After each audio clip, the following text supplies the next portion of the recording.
nga isla hanggang sa kasalukuyan. Kilala ang Siquijor bilang isang lugar na mayaman sa mga alamat at tradisyon ng Mahika. Ito ay isinasagawa sa pamamagitan ng ritual at dasal upang makamtan ang mga nais tulad ng pagpapagaling, proteksyon o kontrol sa mga bagay at espiritu. Halimbawa, paggamit ng dasal sa Latin para makontrol ang mga anino o bagay. Ang mga ritual ng Mahika sa Siquijor ay isang bahagi ng kanilang kultura at espiritual na pananaw na ipinapasa mula sa kanilang mga ninuno hanggang sa kasalukuyang henerasyon. Aswang. Ito ay bahagi ng kulturang Pilipino na nagsasabing may mga nilalang na may kapangyarihan na magbabago ang kanilang anyo. Halimbawa, ang isang tao ay naging anyong mabangis na hayop pagsapit ng hating gabi o kung ito ay mahal na araw na wala si Kristo. Ito ay upang manakit o manakot ng tao. Madalas silang iniuugnay sa pagkain ng laman o dugong tao, lalo na ng mga buntis o sanggol. Halimbawa nito ay sa probinsya, may paniniwala na ang aswang ay lumilipad tuwing gabi upang manlinglan ng tao o magnakaw ng laman ng sanggol sa sinapupunan. Paniniwala sa espiritu o anito. Sa Siquijor, naniniwala ang mga tao na ang mundo ay pinamumunuan hindi lamang ng mga tao, kundi pati ang mga espiritu at anito. Sinasabing ang mga espiritong ito ay nakakatira sa mga bundok, ilog at lalo na sa mga punong balite. Ang mga espiritu ay maaaring maging mapagbigay at magpala kung rerespetuhin. Ngunit maaari ring magdulot ng karamdaman o kamalasan kung lalapastangin. Halimbawa nito ay kapag may mamamatay, lumalabas ang mga espiritu upang salubungin ang kaluluwa ng taong pumanaw.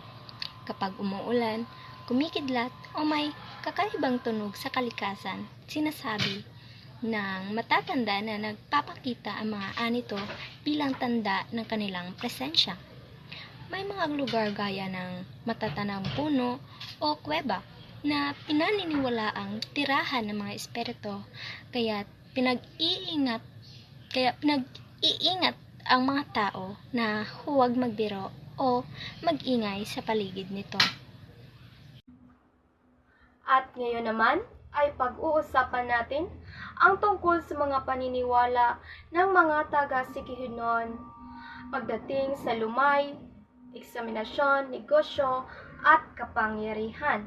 Pero bago ko simula na banggitin ang mga iyon, ay nais ko munang ipakilala ang aking sarili.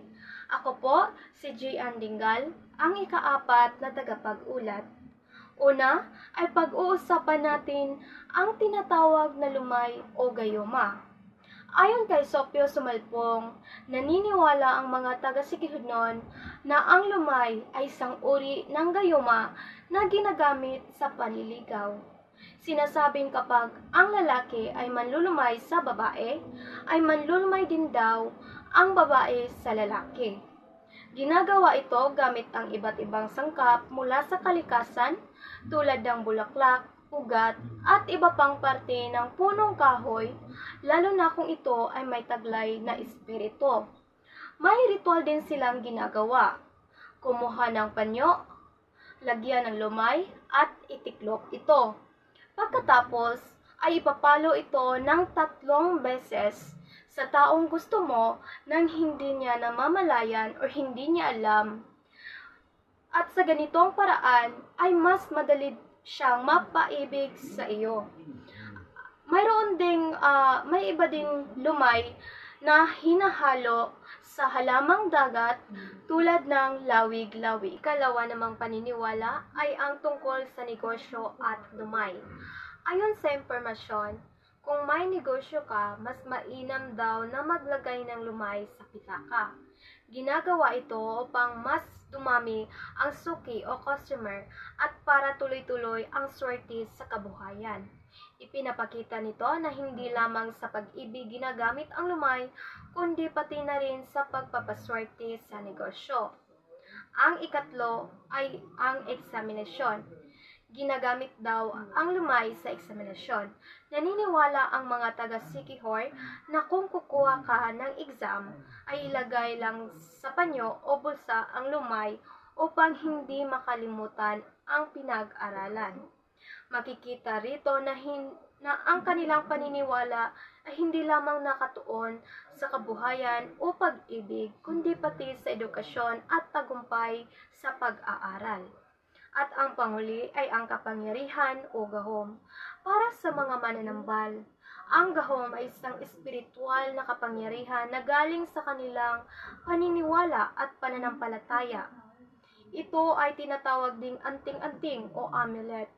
Sinasabing ang ilan sa mga gahom ay galing kay San Antonio at ito ay may kasamang dasal o orasyon. Mayroon din silang maliliit na librong nakasulat sa wikang Latin na naglalaman ng mga orasyon. Hindi daw ito basta-basta binabasa ng kahit sino at tanging mga albularyo lamang ang maaaring gumamit nito. Ang gahom ay ginagamit sa mga ritual na tinatawag na tawa, kung saan pinapalakas ang kanilang kakayahan sa paggagamot. At iyon lamang po ang aking tinatalakay na 4 na paniniwala ng mga taga-Siquijor noon. At ngayon ay ating tatalakayin ang sining at kultura ng Aklan. May tinatawag sila na Ati-Atihan Festival. Pinagkapuri ng mga Aklanon bilang bahagi ng kanilang kultura. Ginaganap ito tuwing Enyero sa mga bayan ng Kalibo, Ibahe, Batan, Makato at Altavas. Pinakamalaki sa Kalibo, tuwing ikalawang linggo pagkatapos ng festa ng 3 hari. At ngayon naman ay ating pag-uusapan ang paraan ng kanilang pagdiriwang. 2 linggo pa lamang bago ang festa ay nagsisimula na ang kasiyahan sa kalye, gumagamit ng mga lata, kaldero, botilya at tambol bilang instrumento. At ang mga kalahok ay umiindak, sumasayaw at sumisigaw ng Viva kay Señor Santo Niño at Halabira Puera Pasma. Dito naman tayo sa kahulugan ng ati-ati. Nangongologang gaya ng mga ati o ang salitang ati, ito ay ang mga unang tao maiitim sa kanilang panay. Lumalahok, nagpapahid ng uling sa kanilang mukha at katawan. Ang mahalaga pa rito, ito ay bukas para sa lahat, bata man o matanda, mayaman man o mahirap. At dito naman natin pag-uusapan ang kanilang lihosong bahagi. Ang kanilang layunin ay paggalang at debosyon kay Señor Santo Niño. At ang kanilang pangwakas na layunin ay pagpasok sa simbahan at paghalik o pag-aplos sa imahe ng Santo Niño. At sa huli naman ay ating pag-uusapan ang tinatawag na prosesyon. Ito daw ay pinakamalaging bahagi ng kanilang pagdiriwang. Ginaganap ito tuwing 5 ng hapon ng huling araw. Ang mga deboto ay nagdadala ng sulo at umiikot sa bayan bago bumalik sa simbahan. Pagkatapos naman ay ang paghalik sa Santo Niño bilang tanda ng pananampalataya at pasasalamat sa kanila. At ngayon naman ay tatalakayin naman natin ang tungkol sa pista ng Pintados. Noong 1668 dumating ang mga Espanyol sa Visayas at natagpuan nila ang mga lalaki at babae na puno ng mga tato o ang tinatawag na pinta sa katawan. Tinatawag nila ang mga ito na pintados. Ginagamit ng mga pintados ang matataas na bakal na pinainit muna sa apoy at bago ipagtato. Para sa kanila, ang mga tato ay simbolo daw ng kagitingan at karanasan sa digmaan. Ang mga taong ito ay may sariling kultura at paniniwala. Mayaman din sila sa mga pagdiriwang at pagsasamba sa mga Diyos tuwing masagana ang ani. Noong dumating ang misyonaryong Espanyol, dinala nila ang imahe ng Batang Hesus o ang tinatawag na Señor Santo Niño na naging sentro ng debosyon at pagdiriwang sa Leyte. Dahil dito, nagsimula ang pista ng Pintados na unang ipinagdiriwang noong Hunyo 29 ay 1900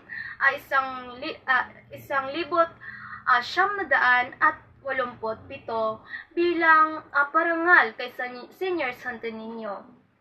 Paglaon, ito ay tinatawag na Pintados Kasadyaan Festival na ngayon ay kilala bilang Festival of Festivals.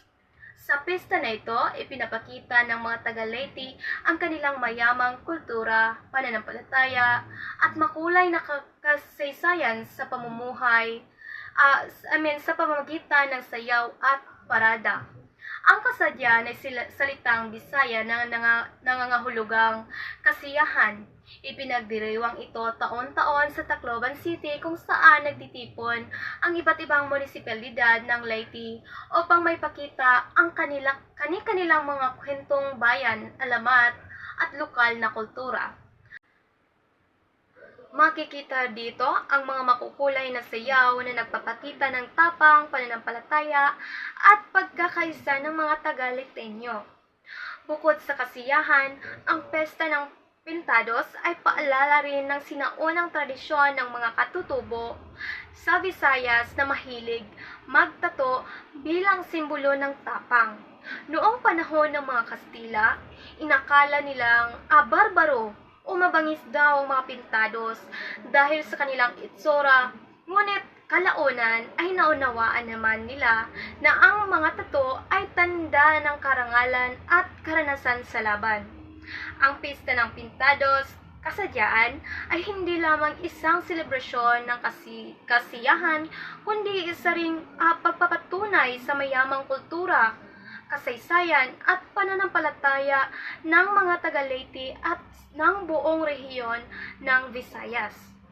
At muli, ako po si Gian Lingan, ang iyong tagapagsulat.